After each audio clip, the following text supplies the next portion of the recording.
आज मैं आपको मोटिवेट करने नहीं आया हूँ, आज मैं आपको एक सच बताने आया हूँ। ये स्टोरी है एक बीए स्टूडेंट की, जिसे लगता था कि आईटी सिर्फ इंजीनियर्स के लिए होती है, मेरे जैसे स्टूडेंट के लिए नहीं। ये स्टूडेंट किसी रिच फैमिली से नहीं था, middle class family, simple expectation. 12th के बाद बीए ज्वाइन किया, सोचा डिग्री हो जाएगी, कुछ ना कुछ तो हो ही जाएगा। 3 साल का कॉलेज खत्म हुआ और उसके बाद लाइफ में जो साइलेंस आता है ना, वो बहुत ही डेंजरस होता है। फ्रेंड्स, कोई गवर्नमेंट जॉब की तैयारी कर रहा था, कोई बोल रहा था भाई एमबीए कर लेते हैं, और कुछ बस टाइम पास कर रहे थे। पर इस स्टूडेंट के दिमाग में एक ही सवाल था कि अब आगे क्या। डिग्री हाथ में थी पर कॉन्फिडेंस बिल्कुल जीरो। रिज्यूम बनाने बैठा तो समझ ही नहीं आया कि लिखें क्या। बीए लिखने के बाद रिज्यूम ऑलमोस्ट खत्म। इंटरव्यू का थॉट आते ही पैनिक हो जाना, इंग्लिश बोलने में हेजिटेशन, स्किल्स के नाम पर सिर्फ थ्योरी, हर जगह सिर्फ एक ही फीलिंग कि मैं अभी रेडी नहीं हूँ। और यही फेज होता है जहाँ पर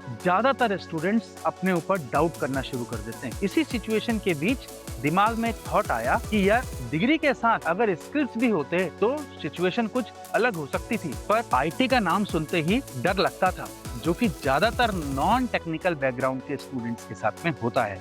कोडिंग, सॉफ्टवेयर, उसको लगता था कि ये सब इंजीनियर्स का गेम है। पर फिर एक प्रैक्टिकल डिसीजन लिया कि बिना ट्राई किए हार मानना सबसे बड़ा फेलियर है। शुरुआत में सब कुछ डिफिकल्ट लगा, लैपटॉप खोला, समझ कुछ नहीं आया, प्रैक्टिस करने का मन नहीं करता था, और यहीं पर मोस्ट स्टूडेंट गिव अप कर देते हैं। पर इस स्टूडेंट ने गिव अप नहीं किया। रोज थोड़ा थोड़ा प्रैक्टिस, गलतियां हुई पर ये रुका नहीं। लाइफ प्रोजेक्ट्स मिले जहां गलतियां करना अलाउड था। रिज्यूम धीरे धीरे ब्लैंक पेज से प्रोफेशनल रिज्यूम बनने लगा। इंटरव्यू क्वेश्चंस का डर खत्म हुआ, कम्युनिकेशन इंप्रूव हुई, कॉन्फिडेंस बिल्ड होने लगा। यहीं से एक चीज चेंज हुई, माइंडसेट। अब वो स्टूडेंट ये नहीं सोचता था कि मुझे आता है या नहीं, अब वो ये सोचता था कि मैं सीख रहा हूँ। फर्स्ट इंटरव्यू आया, नर्वस था और हाँ रिजेक्ट हो गया। पर इस बार रिजेक्शन ने तोड़ा नहीं, क्योंकि इस बार पता था कि गलती कहाँ हुई है। Second interview, better answers, better confidence, और फिर